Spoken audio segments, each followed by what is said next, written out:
Right, well, Timothy, or do you go by Tim? Tim. Okay. Timothy Bourne, if you say. Yeah, Timothy Moore. Bourne, isn't it? Okay.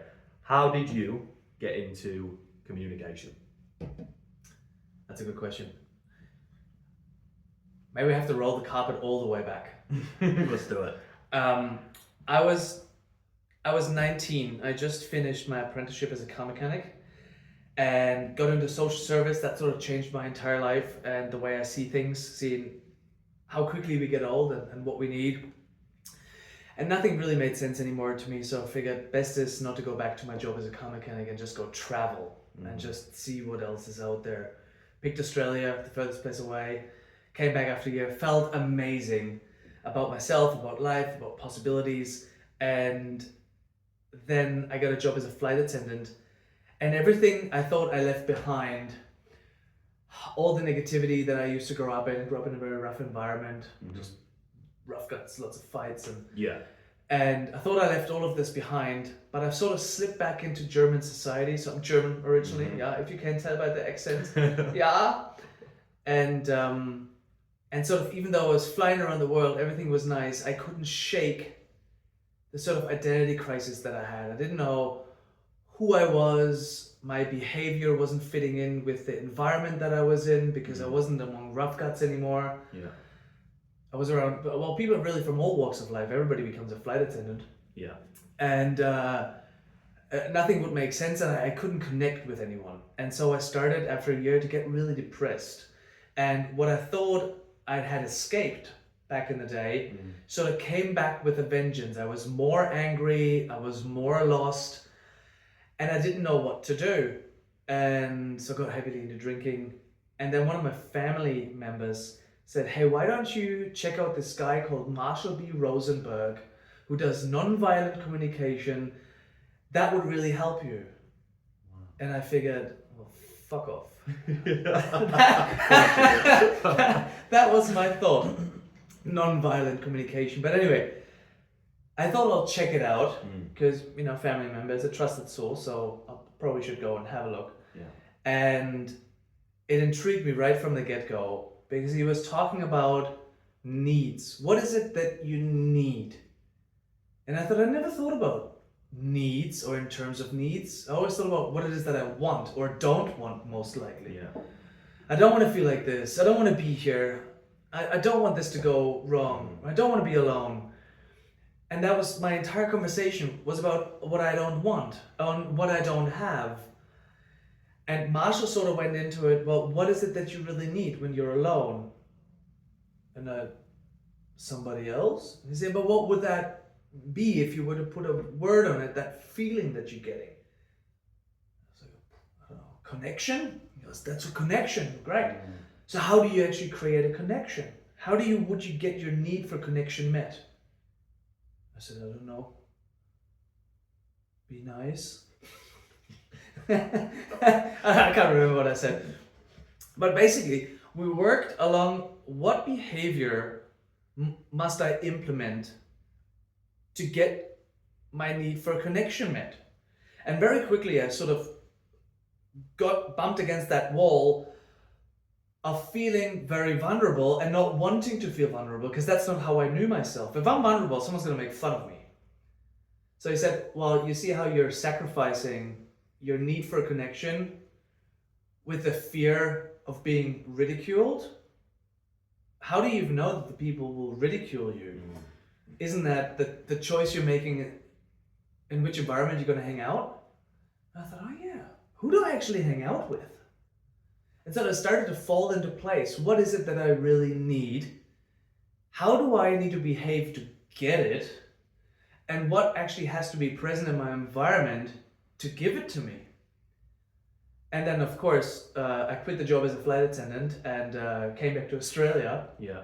Because that was the environment I felt most connected. I liked the people. I lived in Cairns. And if you've ever been to Cairns, how you going? Yeah, you're right. You need a ride, mate. And it's great. People say, how you going on the street? They're there for you. They're up for a yarn. They see you as a person. And that sort of made me feel seen, made me feel connected, made me feel that I'm significant to the community. And very quickly, I sort of integrated into the community.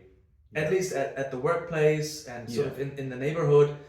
Me, by myself, I was still feeling a bit lonely because clearly there's no close circle of friends.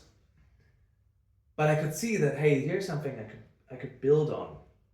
And throughout the whole process, I started to get more curious. Well, what is a need?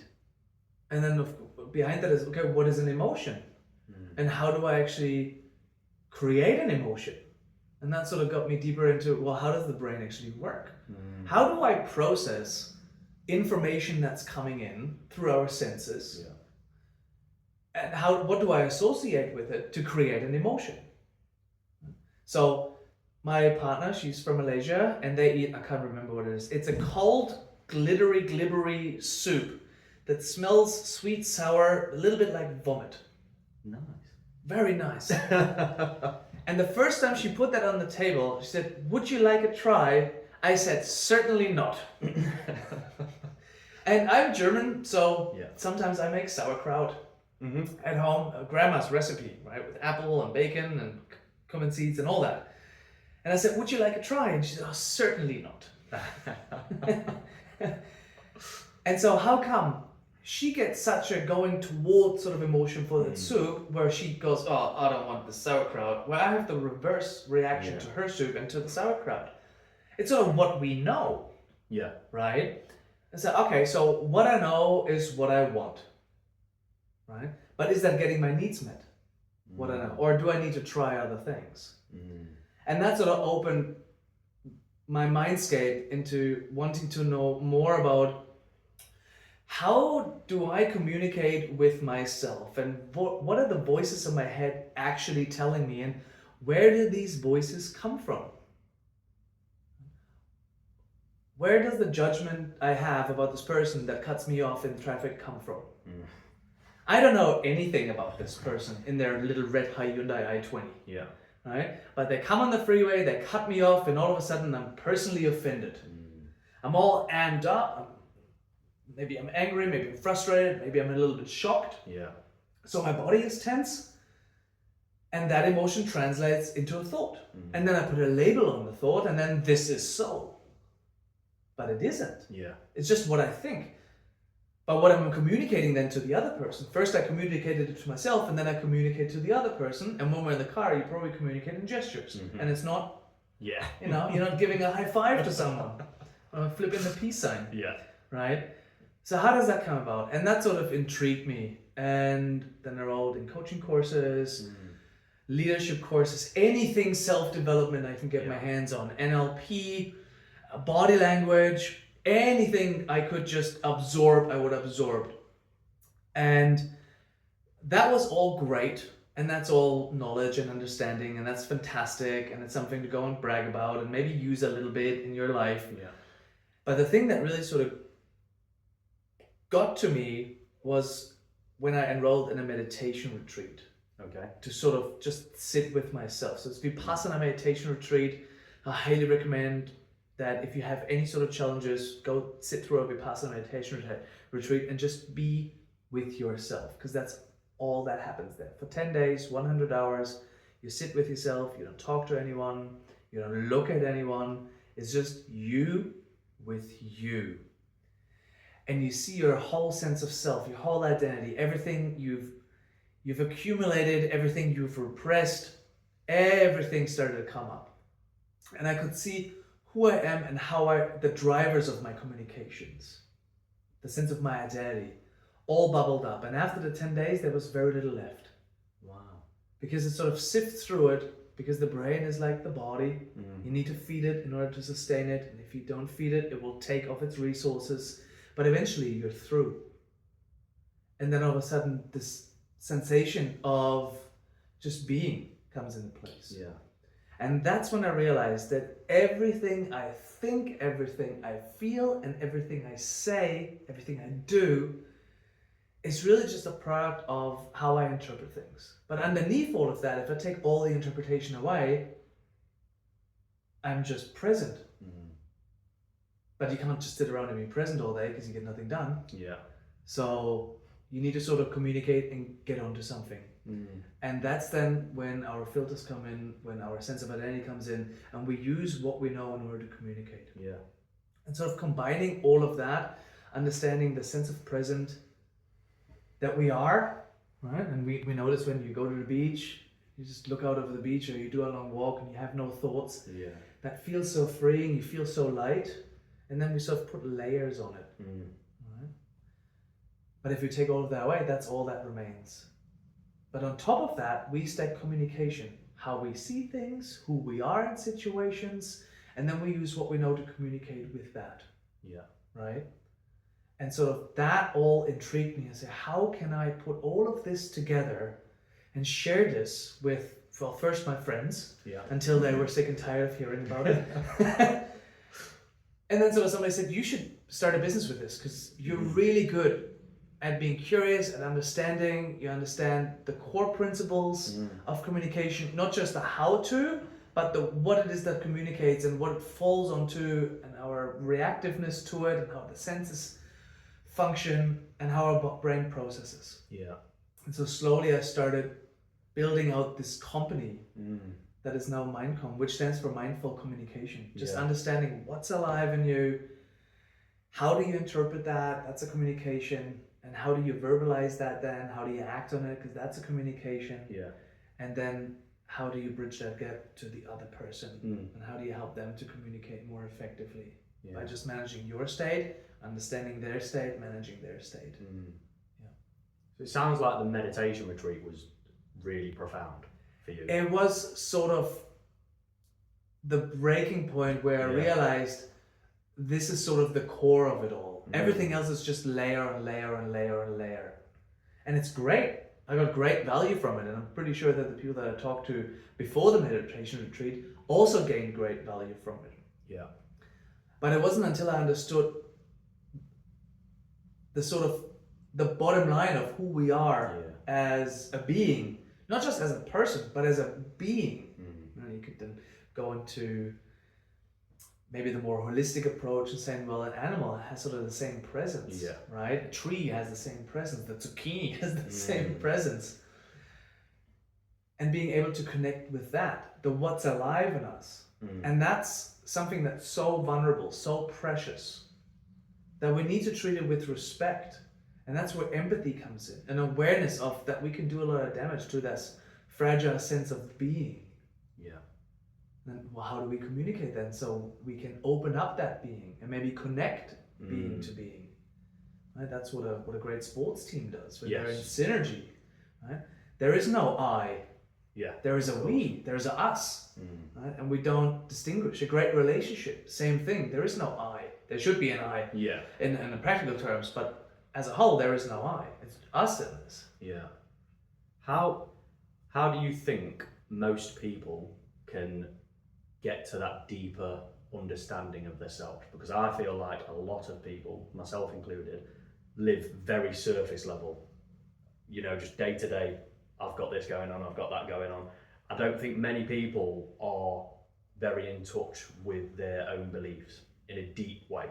It's definitely something I've been working on since working with you, but I know that a lot of people are just very unaware of themselves. Like what? Because the first thing that usually comes up is, I don't have time to do this. Almost always. I don't have time to be with myself. I I gotta watch Netflix. So, how would you advise starting? I know for me, I think it was Headspace, and I learned to meditate because I was sat there with my eyes closed, not really knowing what was going on. And I was like, this is fucking shit. This is so boring. So I had to learn, and one of the best things that they said on Headspace was, close your eyes and imagine that you're sat in front of a road watching cars pass, and the cars are your thoughts. Don't let them stop. They've got to keep going, or the road's going to get blocked up. And I thought that was a really good way for me. Cool analogy. It was a really good visual representation of what I should be thinking. But Shoulda, woulda, coulda, never. What I could be thinking. Do you think that it's worth people just starting with a 5-minute meditation and just slowly trying to build up on that? Or do you think there's other ways that people can find it? Find what? a deeper understanding of themselves? Okay. That's a really good question. It's a difficult one, sorry. It is a difficult one. How to find a deeper understanding of oneself. Yeah, certainly. Sitting down for 5 minutes and just noticing how you're totally not in control of yourself. I think that's sort of a great exercise, because as you said, you sit down, you're trying to focus on your thoughts, but you're not really. They're more in control of you, because there's a thought, and then you dive into it, you follow it, you sort of work yourself up about it, and then you realize, oh, actually that person's not even here. Yeah. I think that's a great exercise. Another great exercise, I think, is just being aware of our behavior and how we go through life. Literally how we go through life, how we walk. Yeah. Busy people walk really fast all the time. Yeah. Busy people also talk fast. They think fast, they eat fast, they do everything fast. Right? And then I'm generalizing here, everybody all the time. But you are. Not quite true, right? But in a general sense, that's true. Yeah. And noticing that can help to sort of start a question. It's like, do I even have to do it that way? If most people are in your way when you're walking to work, are you walking too fast? What are you trying to get to? Because whatever you're trying to finish is going to be finished, and then you're on to the next thing. Yes. And so we see this a lot in coaching. We say, I want to get better at public speaking because I want to get this promotion. That's what I'm working towards to. It's like, great, we can help you to do that. But what then? Well, then it's on to the next promotion. Cool. And what then? And it's the next thing, and the next thing, and the next thing. And it's like, cool. So where are you living? Yeah. Because it sounds to me like you're living in the future and you're trying to get there really, really quickly. Yeah. But you're missing the present moment. The only time you're ever alive. And so we borrow worries from the future. We borrow pressures from the future. We have expectations on the future. But they all have a representation in our emotional life right now.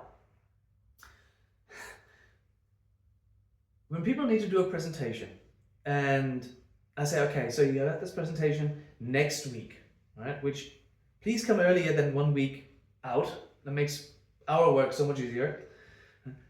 But they're out 1 week, and in their mind, they're already in the presentation. Yeah. And they're already nervous and anxious. So they're sitting in their easy chair at home, trying to enjoy a meal or watch something, but they can't focus on what they're watching or what they're eating, because in their head, they're in the presentation, it's not going so well, their entire body is tense, and they're unaware of what's happening. And ultimately, that's gonna be the thing that messes up your presentation, because you're primed your entire being to be ineffective. You're tired, you're overworked, too much adrenaline, too much cortisol, not much is working, your frontal cortex probably shut off because of the tension in your system. Yeah. And you're not doing yourself any favor. But where is the focus? It's in the head, in the future, it's not in the body. Yeah. But if you'd realize, oh my God, I'm walking really fast, I'm talking really fast, where is my focus? What am I thinking about? And just being curious, just being observant. There's nothing we need to do to begin with. All we want to do is just observe what is actually happening within me. Yeah. And sort of notice that we have very little control over ourselves. Yeah. You probably said a meditation once or twice, and then you had a great idea, and then your body just got up. Yeah. Right? Who told the body to get up? You didn't. No. Your intention was meditation. Yeah. But the brain has a thought, and the body goes, yep, writing this down. Zero control. Yeah. So let's take this further then. If you don't have control over that, which is a minute thing, that's fine. Yeah. But let's say your partner annoys you because they did something you interpreted as not being okay. And then you explode because you had no control over your emotion of what's alive in you. Now you're yelling accusations. That's hurting that gentle being that's inside that other person.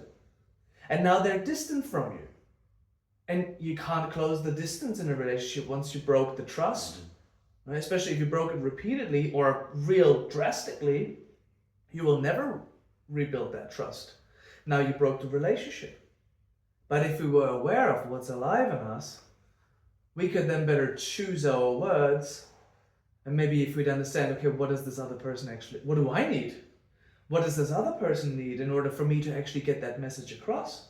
Because they need to be able to hear me. So they probably need to be in a safe space. But if I'm yelling and carrying on and having a very aggressive body posture, not a lot of people are relaxed and are willing to listen to you because their entire system goes into defense mode. Of course, right? Especially in a romantic relationship. And Yeah. I think the book that changed things for me was The Chimp Paradox, which... Tell me more. Have you read that one? No, I don't know. Okay, so it's really interesting. He basically talks about, it's essentially the ego and the rest of your mind. So right. He calls the ego the chimp mind, which is reacting on pure emotion. So if somebody says something you don't like and you've taken it wrong, you've taken it out of maybe context, and you instantly lose your shit straight away. Yeah. That's the chimp mind, and he basically just breaks it down into really easy terms, and that was one of the first books that I read when I was into self-development, and it made me realise that we do react a lot without really thinking. Like, we just react off pure emotion instantly. Yeah. And I guess that's a lack of self-awareness and not realising. Yeah, or disconnectedness from self. Because if we take a look at the ego, sort of that sense of self. So this is who I think I am. Yeah. Right? And if this is something that I'm building up in my head, the who I am, like I'm the man. So this is what I used to think back in the day. I'm the man. Because that sort of helped me to fortify all the fears and worries that I had. If I just pretend I'm the guy and I know all the answers and I'm cool, you've been 18, 19, hanging around with a lot of lads, everyone's really cool. Who can drink the most beers and how many shots can you do? Dumb stuff like that. Fun stuff also, but if you're younger, it wasn't all that. But that's how I get my sense of self. But then I have to sort of hold on to that in order not to feel inferior.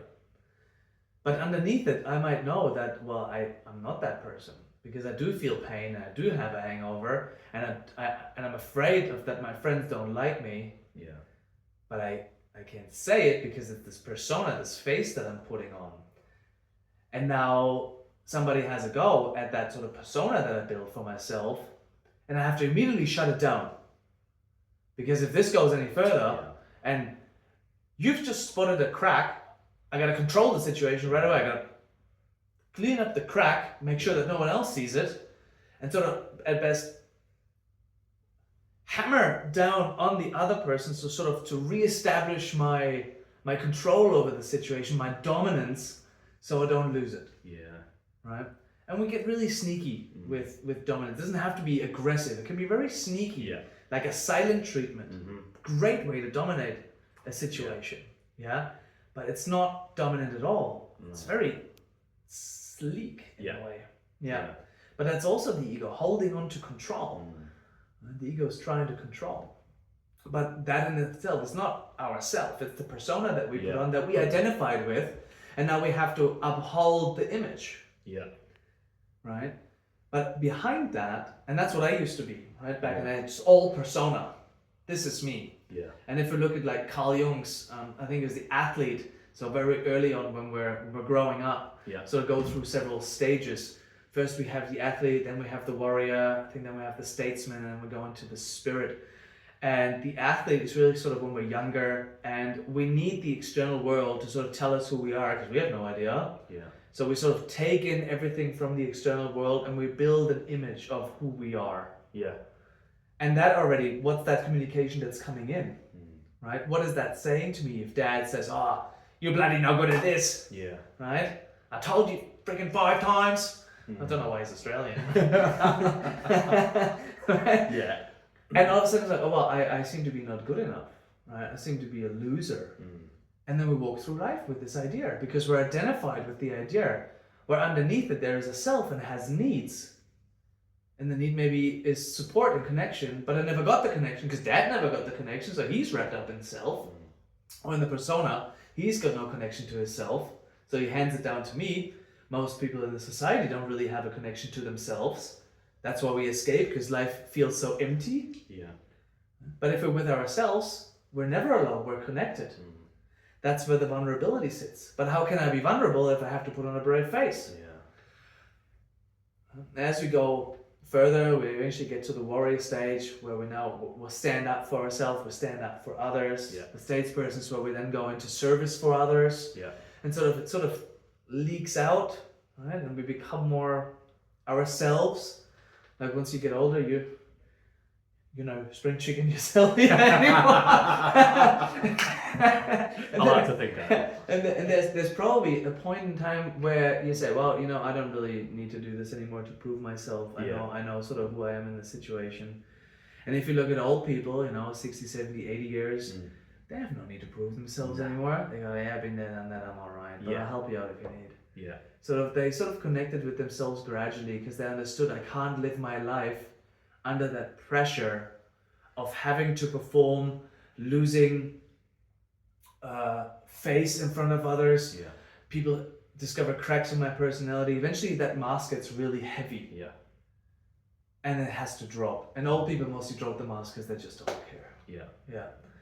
And what if you could sort of fast forward that into the now, where you can throw the mask away and just be your authentic self because you connected with yourself.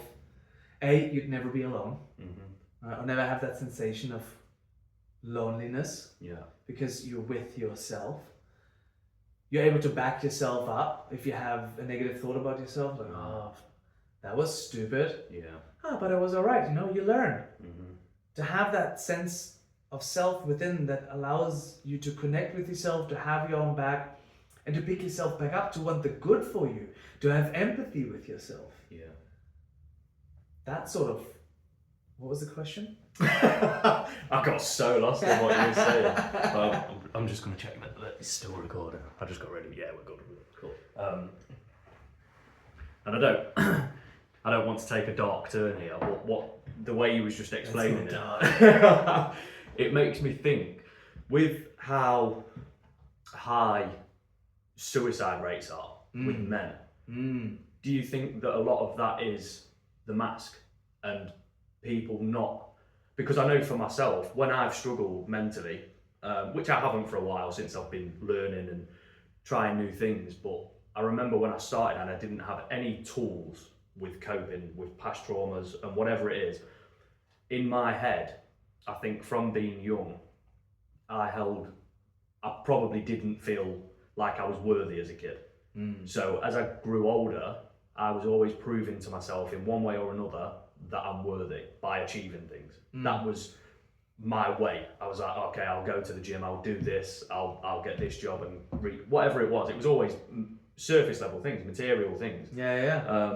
And I thought that would bring me happiness. But then, as you said earlier, you achieve that. Then what? Yeah. It's not. I'm happy now. More muscles. Yeah. It's you just keep pushing and pushing. And I feel like if you don't know how to deal with that and you don't have the right people around you, you could feel so lost.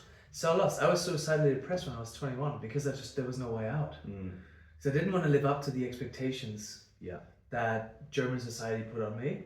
I don't want to be like you because it seems futile. I don't want the Mercedes and the big house. I mean, I still have a nice house and I have a nice car, but it's not the thing that I'm striving for, the thing that came with the work and the effort that I put in. Anyway, that's beside the point. To sort of answer your question, let me ask another question. Okay. What is the general idea that general society has about men? What is the ideal men?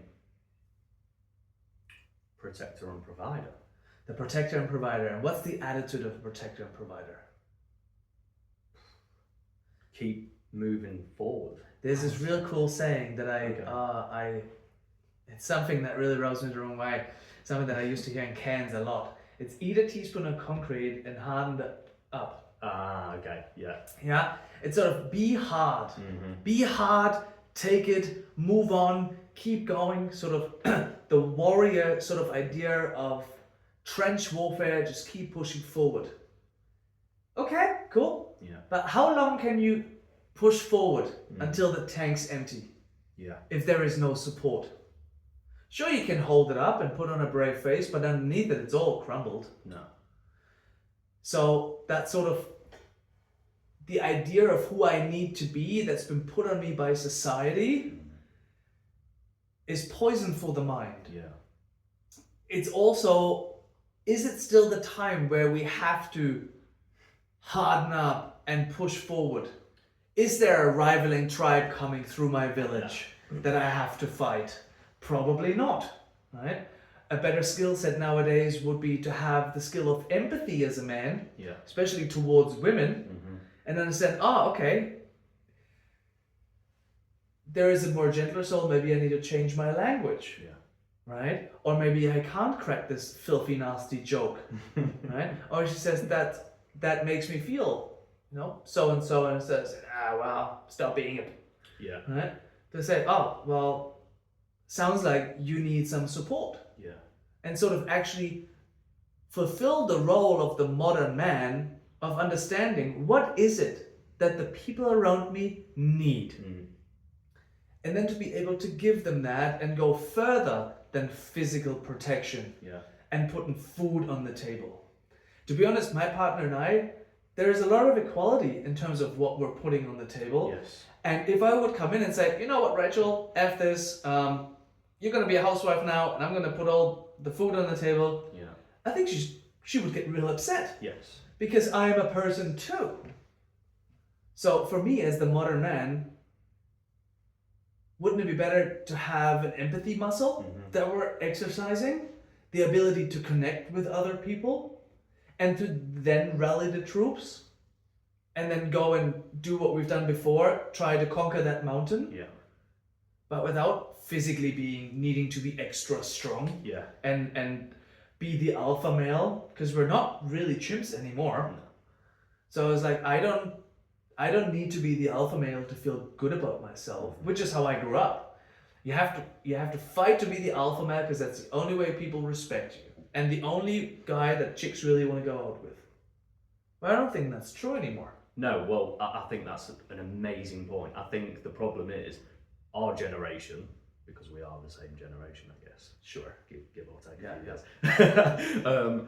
Our generation were brought up by men whose main priority, and probably they felt like their purpose, was to provide for the family. So back, 50, 60 years ago, the women did stay at home. The women did raise the kids. They didn't really do much more. Obviously, there were women that did work, but in general, that was the role. The women stayed at home and the men went out to work. But now, it's so much more equal. Yeah, and I wonder if you would have asked a woman in the 50s, do you enjoy staying at home and baking cake all day? Is this what you enjoy? Or would you rather go and achieve your own sort of things? I wonder if more than not would have said, oh, I would like to, but I can't because society is against me. Even now, we do a lot of leadership training, and when women come in, there is this problem that we encounter that a woman doesn't seem to carry as much weight in the room as a man's opinion. But that's a bias. That's again a persona. Who do I think I am? Well, I'm better than this woman. How do you know? I know plenty of women that outperform men over and over again because they're more elegant, they're more curious, they're more careful. So if I have a leader that I need to follow, I'd like a leader that's careful and diligent and not just send me into the battle somewhere with half the equipment. For sure. Right? Where men say, oh, yeah, we'll get it done, no worries. Yeah. And then we fail for the first time, and then the second time around, we'll get it done, and the third time around, it's finally okay. And women have to fight against that constantly still in today's society. Yeah. And there's a bias that sort of sits deep. I think there's a cultural problem that we're having. Yeah, I think it will take a while for that to fully disappear if it ever does. Yeah. But I think there's definitely, I can't remember what the stats were, but I know that there was something about women have a lower rate of business closures. Like if there's a woman CEO, the business is more likely to stay open and be successful because they're not that they don't strive forward, but they're less likely to take unnecessary risks. Yeah. Whereas men, probably the ego and trying to be the alpha. Yeah. Look what I can do. Yeah. Yeah. So it's crazy. Yeah. The cultural differences. And again, it comes back down to sense of self Mm-hmm. and how I communicate to myself about myself. Yeah. Because we compare, right? That's how we sort of create a relationship. Mm-hmm. Who am I? Where am I compared to the other person? Yeah. Am I below or above the person? Am I far away or close to that person? Right? You know, back in the day when you saw your crush, and she was right next to you, but she seemed miles away. Right? That's sort of the relational thing that we all do. And men then see someone, oh, he's higher than me. I gotta do something. Right? And maybe women have that too, but I think they're probably more on the collaborative side. For sure. Right? And so let's form a community. Right? If you ever been to a business networking for women, I sometimes do speaking gigs, and I was lucky enough to go to some business women networks. The cocktails are flowing like it's just waterfalls. There's laughter. They're so noisy that 3/4 through there's really not much of anything going on other than just laughter and storytelling and connecting. And then they do business with one another. Yeah. Right? Men also get drunk in networking. So I've been also to networking functions there that go off the rails. But they're never as clean and tidy because there's always this pecking order. Yeah. Where women also have a pecking order, but I don't think when push comes to shove, the pecking order really matters that much. No. What matters more is to get it done. Absolutely.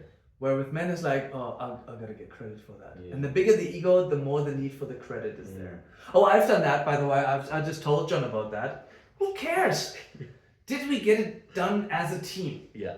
Right? So that's what we want. And I think women have more of that. Not all of them, of course, and we're generalizing. As a majority, though, I think, Yeah. and it probably goes back to when back in the day when the women would stay at home. The women tend to be the ones that arrange social events. So for me, I'm not bothered. I'm not bothered about social events. If someone invites me, I'm like, yeah, cool, I'll go. But I'm not going to go out of my way to make the effort. But, my partner is always, let's do this weekend. Let's see if we can meet up with these. Yeah. And it's always the women that want to arrange it. And like having that social circle seems to be really important to them, which is a good thing because it keeps all of us, it's good for the men. Yeah. Who probably wouldn't bother otherwise. No, I think most of my friends are loners. Sure, we get together. Yeah. For the game. Yeah. That's it. There's a thing happening that everybody goes to, but we don't go to hang out with one another. We go for the game, and John's just with us. Yeah. It's still a good time, and there's a bonding going on and stuff, but it's not necessarily organized around community. Yeah. And maybe that goes back to caveman times where women used to be in the camp because clearly their bodies are way more vulnerable, right, than men's bodies. Yeah. Right.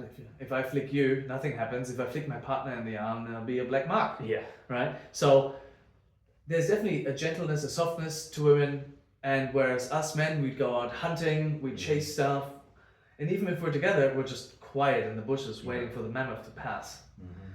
And I think that sort of carries through the ages still. That women have that sense of community, that togetherness, where men are more like, yeah, we're cool hanging out. Yeah. You and I will hang out, we'll watch a game, we say 3 things, and we walk around and say, oh, that's a great night. Yeah. So true.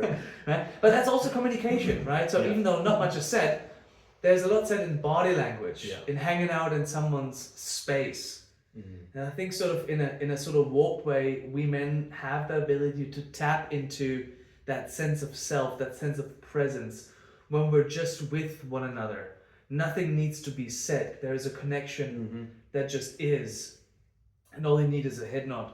And you're gonna we know what's going on. And then we go to a relationship and that sort of doesn't work anymore because she wants to talk and he just is used to nodding. Yeah. And I said, why don't you ever talk about your feelings? A, he probably doesn't have a vocabulary of feelings. That is a big problem. Yeah. Not knowing what it is that you're feeling. So how are you going to express it? With Yeah. that's a physically, huge probably problem. eventually, Yeah. right? Where she has too many words and it overwhelms his frontal cortex and he can't take it. And he goes, stop, you're confusing me. And Yeah. then he sort of pushes her away. Yeah. Yeah. That's that brings me on to the next question, which which I think is an important one. Have we answered any of the questions? Well, we've done a We're better cruising, job than we're that. cruising Yeah. through it. With relationship problems, if there's a conflict between, let's say, you and your partner, what is the best way to deal with it? As in, from a listening perspective, Yeah. and because I know I've been there myself, and I'm sure many other men have, where you instantly take offence to what they say, Yeah. and then The you ego don't gets hurt. want to sort it out. You Yeah. just want to get your point across. And that's something I've learned now is if I do feel offended by something, I will typically just say, I'm just going to go for a walk and I'll just be with myself for a little bit and I'll think about it and I'll be like, has that actually offended me? Yeah. Or is it just me, just making an excuse to be angry? So that's the way I deal with it. But what would your advice be for the general population if your partner's brought a question up that maybe is uncomfortable and you've got to navigate through that? What would your advice be? Do you have an example? Oh, an easy one. Let's say she's not happy with you coming in at 2 a.m. every weekend. Let's say, because I feel like a lot of men have probably been through that at some point in their life. All right. So she says, I'm not happy you coming home most weekend nights at 2 a.m. Yeah. So what we're hearing is a statement. Yeah. I'm not happy with that. What's the motivation for that? So there's something that she needs that she's not getting and she's expressing that. What's that need that she's not getting? Maybe spending quality time together? Yeah. Right? But most of us are not focusing on what we need. We focus on what we don't want. Because that's how pain works, right? Pain is sort of the messenger in the body that if your knee hurts, you notice that, better go check my knee out, right? It says, hey, are you aware of that? Yeah. And that sort of captures our focus, right? And if you're in real pain, let's say you have a lot of back pain and we're in a meeting, you probably wouldn't be able to concentrate on what we're saying in the meeting because the back pain will overpower your focus, right? So naturally, focus is drawn to pain.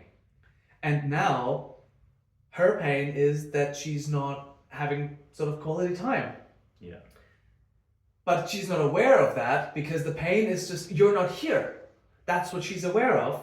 And she sees the cause of it is you're going out to 2 a.m. in the morning, so I don't want you to do that anymore.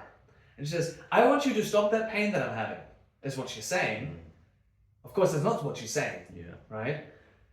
So if we're aware and mindful of what that statement is actually trying to get across, what's the need that it's sort of pointing towards to, we can say, okay, do you have a need to spend more time together? Right? And then she might say, no, I just don't want you to wake me up at 2 a.m. Right? And so I was like, okay, so do you want me to come in quieter? She goes, that would be nice. Yeah. So, okay. So now she has a need for comfort. And we've understood that by asking the question to sort of probing, what is it that you're actually chasing? Because I know from my work, most people don't know what it is that they need. Yeah. They know what it is that they don't want. Yeah. I don't want to be afraid of public speaking. I don't want to be depressed anymore. I don't want everybody else to get a pay rise. I don't want. But I don't want doesn't solve the problem. The need behind it is the solution to your problem. But that's not how we communicate. Because when she says, I don't want you to come home at 2 a.m. in the morning, what's her tone? Sharp, right? Because she's been stewing on it for days and it's sort of accumulated in energy, and now is the chance, and she's half asleep, so she's not really in control of her facilities, and it just shoots out. and that hits your limbic system. That's the part of our brain that receives all the sense data, that the audio message, and receive it as something sharp. And what does something sharp mean? It's probably painful. It's designed to hurt, right? That's why we say sharp words. And so now, me being unconscious of it all, I notice the sharp tone. I hear the accusation. So now naturally, you hurt me, I hurt you back. An eye for an eye, right? And that's mostly how conversations go. Right? Somebody says something, we receive it, it bubbles up in our system. We have memories maybe about that back in the day, and then we just engage in automatic program until the energy is so strong in that fight that eventually a part of the brain called the amygdala takes over and says, man, there's so much tension in this body system. You seem to be fighting an unwinnable fight. Let me just rejig some energy sources and give you more juice in order to finally overcome that obstacle that is your partner.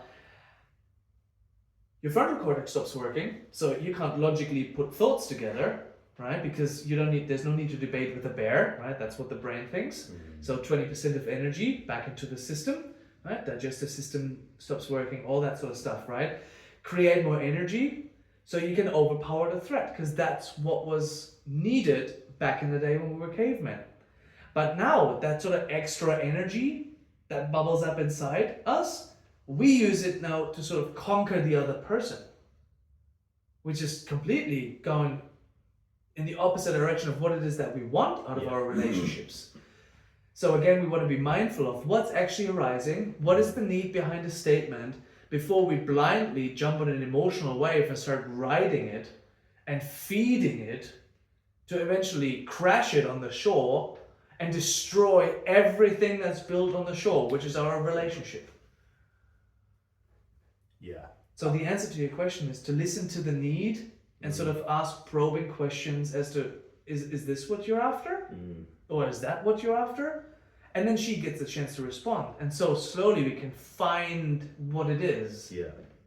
I think questions are so important as well. So important. It's something that almost all of us neglect, whether you're asking yourself or colleague, partner, friend, whoever it is. Asking questions is, just for starters, I feel like it slows the conversation down straight away.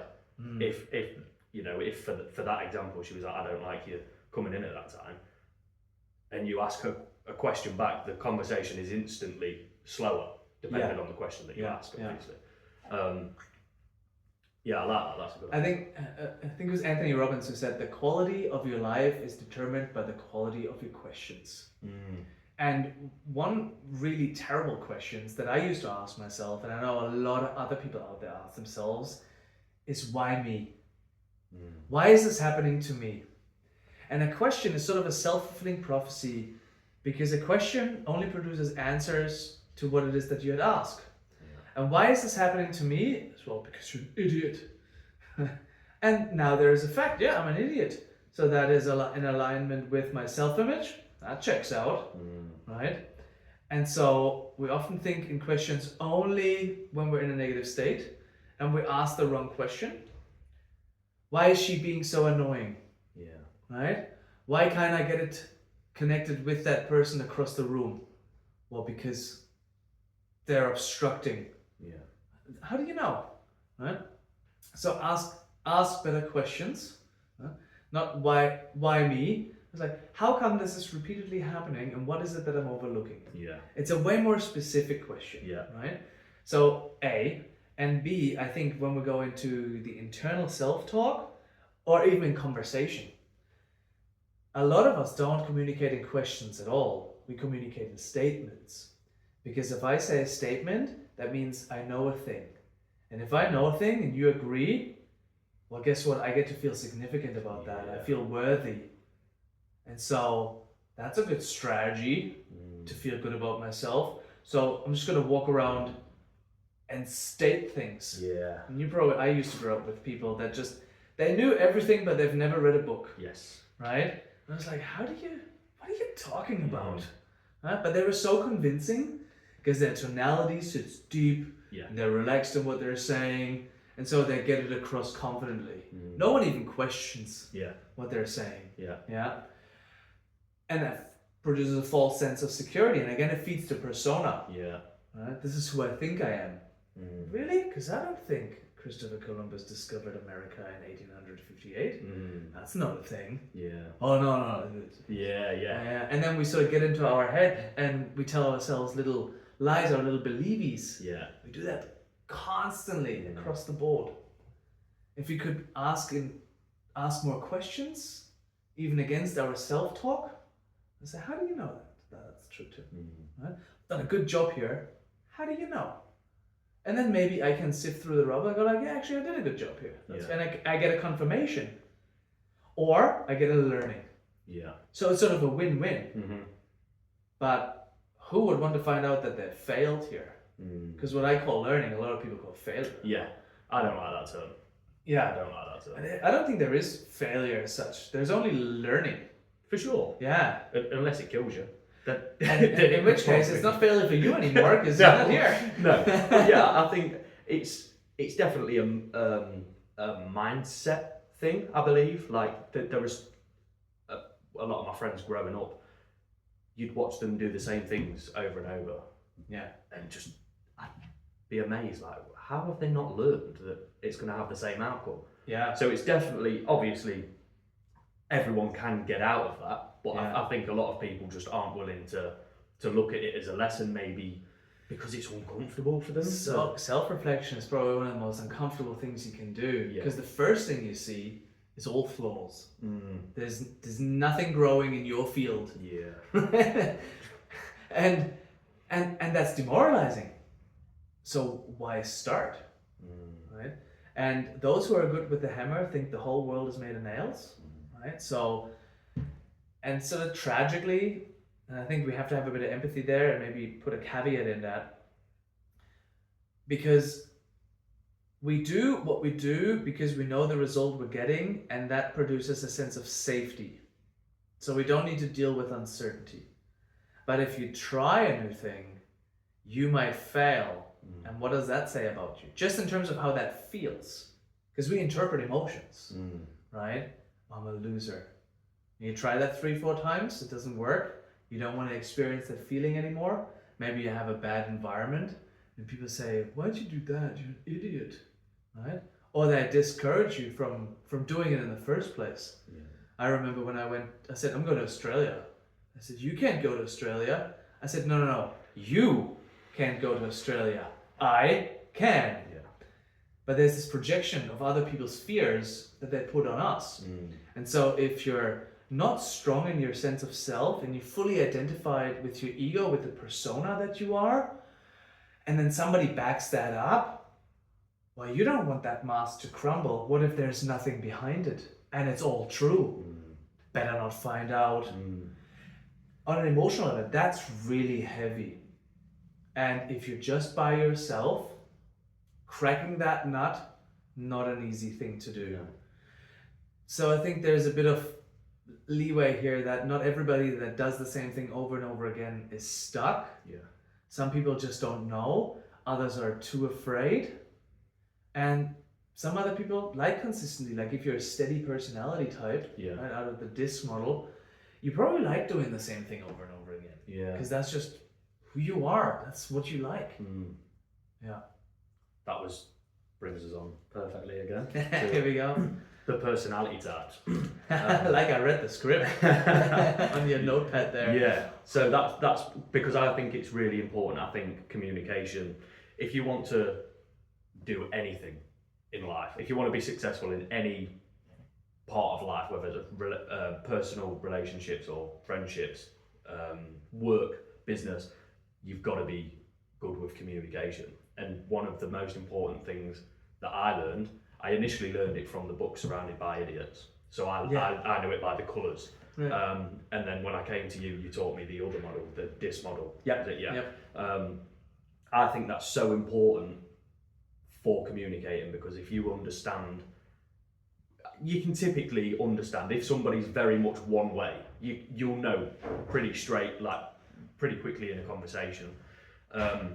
So if you could just a quick explanation for each personality type, and then like what are their defining characteristics, just so people could spot it. Yeah. Maybe I start off with a good example that sort of showcases what's what. Yeah. Yeah. So I'm a pretty dominant personality type, and I'm not afraid to share my opinion. No matter what the room is, I'm happy to speak up. Yeah.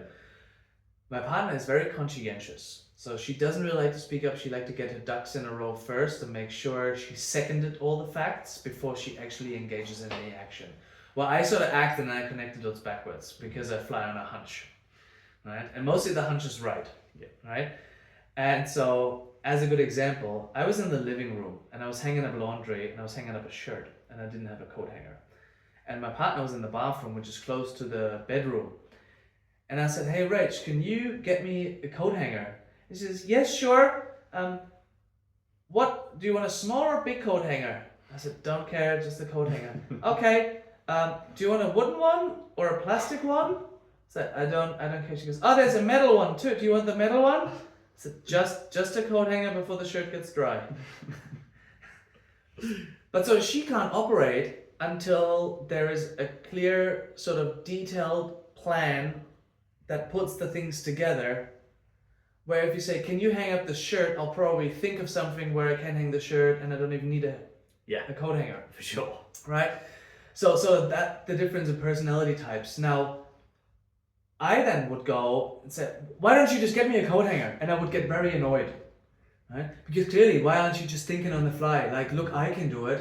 And here I'm projecting my sense of self onto her, right? Completely not seeing her, right? But if I know that that's her, and she said, "What sort of coat hangers do you have?" I would take a moment and say, "Well, what do you got?" Right? And then she gets to walk through all of the detail. Yeah. And then I say, "Well, maybe the plastic one." Yeah. Because I don't care. Yeah. Right? But I've acknowledged the need that she has in her personality to function right and put the dots together. Yeah. Yeah? Whereas another friend of mine is very steady personality. Single dad, full-time job, 2 kids, Saturday morning, gets up at 4:30 a.m., rides his bicycle for 200 k's, then comes home and makes breakfast for his kids. Just off the charts. Just an operator that just keeps operating, no holiday, just like a train that just keeps going forward. In conversations, you barely see him. He's just part of the furniture. Yeah. Doesn't say anything, listens, right? But gets stuff done, right? Constantly, consistently. Steady personality. Right? If you come and engage him in an argument, he'd probably let you win that argument. Yeah. Does not care. Let's just steady through this, right? And then we have sort of the social people, the influencers, and those are the people that walk into a networking event and they, after 10 minutes, know everyone and said hello to everyone. And everyone also knows them and mostly stuff about them because they like to talk about themselves a lot, right? But these are also the people that form the social glue. Yeah. Because that person talks to the steady person, talks to the dominant person, talks to the conscientious person and says, "Hey, you know what? You should talk to Declan about that." Yeah. Because they connect. So if we have all of them together, as it happens in a team or a family, right? Now you as a leader, how do you talk to your people? In the way that you run yourself, in the conscientious personality, walking your dominant salespeople through every tiny bit until they get so bored that they stop listening, right? Or as a dominant person, you just bark orders, but your people don't quite know what to do exactly because there's no run sheet for it. So understanding who is who in the zoo and then adopting your communication style so you can give them what they need. And again, we come back down to needs. Yeah. Right? It's the ultimate vessel that carries conversation forward or humankind forward is meeting each other's needs. And the better you can get in understanding what is it that the other person needs and how can I give them that in the way that they need to get it will completely change the game that you play when you're communicating. Yeah. Because now it's not about you anymore at all. It's about the other person and how they like to receive the information. And then something really curious happens. Because you give people what they need in the way that they need it. They will want to reciprocate that favor. Because someone that gave something to you, somebody gives you a gift, how likely are you to want to give them a gift back? Yeah, for sure. Because we like reciprocity. And that's what a good leader does. He or she understands, or they understand, what is it that they need, how can I give it in the way that they need it, and over time it builds trust, it builds a great relationship, and then people want to give back. And then you can help them to give it to you in the way that you need it. Because that is also communication. It's like, I really appreciate that, Rach, that you're walking me through how you're going to make this spaghetti bolognese. But really all I need to know is, do you need pasta while I'm going to the shop? Yeah. I don't need anything else. Yeah. Yeah. And helping them to understand that in a genuine, empathetic, open and kind way that meets each other's needs. Does that explain your personality types as we go? Yeah, cool. I think it's a really important thing. I'm really surprised that they don't teach it at school as well, in some form. Yeah, maybe no funding. Yeah. Well, they just don't want people to communicate well. Well, that's a whole different sort of kettle of fish. That's another podcast. That's another podcast, the conspiracy podcast. Yes. We could go down there. Yeah, but if you look at teachers, like, I think teachers are so overwhelmed, and teachers don't know that. So, and the people that create the curriculum probably also don't know that. Yeah. So, how can you implement something you don't know much about? And the school system is definitely due for an overhaul. Yeah.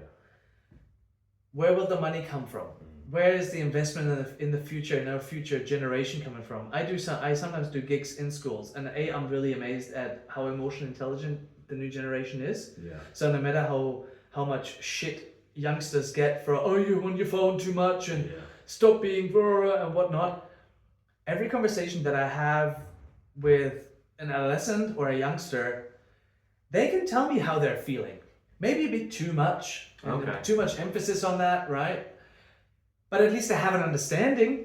And so if I look at the new generation, I think we're going to create very aware human beings to sort of take us into the future, because we understand one another. And it's sort of going away from that sort of masculine idea of you have to be amazing and women have to, stay at home. Yeah. No, women can hold down a job, create a career, build businesses. Men can stay at home, look after the kids. And if you want to, change your parts, you can do that too.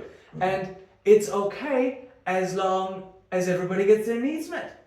If I get to live a fulfilled life because our basic needs are met, then why not do that for one another? And I think that's our next generation. That's where they're going. Oh, that's good. That's perfect. I think it's good. Phone's not so good. No, well, I was actually going to bring that up because I thought social media would probably have the opposite effect. I thought it'd make kids less emotionally aware, but it sounds like they are. I think they are. And I think social media is going to pass. Like, how much cake can you eat until you're so sick of it? Like, I don't want this anymore. This is terrible for me. I hate this. And I think that's where most of the young kids are now. And saying, I hate the social media. Like TikTok. I don't have TikTok, but I used to have TikTok. And when you try to get out, and I have an Android phone, so you swipe to the side and you try to get out, it just gives you another reel. So it's designed for you to remain trapped and get another shot of dopamine from the next reel, so you stay in it. And you as a kid, you have zero choice because, again, you're a passenger in your body because the emotions rule. But I think kids are cluing onto that. They're more socially aware, they talk to each other, they understand what's going on. And hopefully it will fade into the background and we'll create a generation of self-aware kids, of kids that have more awareness for the other, and then we can move from there. And I think schoolyard bullying has always been there. Yeah. I think that's just, we'll make it in such a big thing. It was there when I was going to school, it was there when my parents went to school, and it was there beforehand. Sure. And if you ever look into it like a playground, little kids are dicks. Yeah, huge Super dicks. dicks. So I think that's just the monkey nature that sort of Yes. shines through, trying to get the alpha position. Mm-hmm. But with mindfulness, with sort of conscious awakening, if you want to call it that, which I think is what's happening. Kids are getting more aware of themselves and how they're feeling and how that impacts others. We're sort of moving away from needing to be the alpha male and moving more towards understanding one another, caring for one another, and not judging so much. Yeah. If you want to be a they, them, fucking knock yourself out. Mm. As long as it makes you happy, you know, nature does that too. Yeah. In the animal kingdom too, like frogs can change sex. So Mm. I think it's just a natural thing, and we'll sort of come into grips with that and just practicing acceptance. And Yeah. that's awesome. Yeah. The world's pretty crazy. I think it's sort of on the edge. Everything's changing so quickly that nobody knows how to react to it. I agree that the next generation will be able to handle it way better.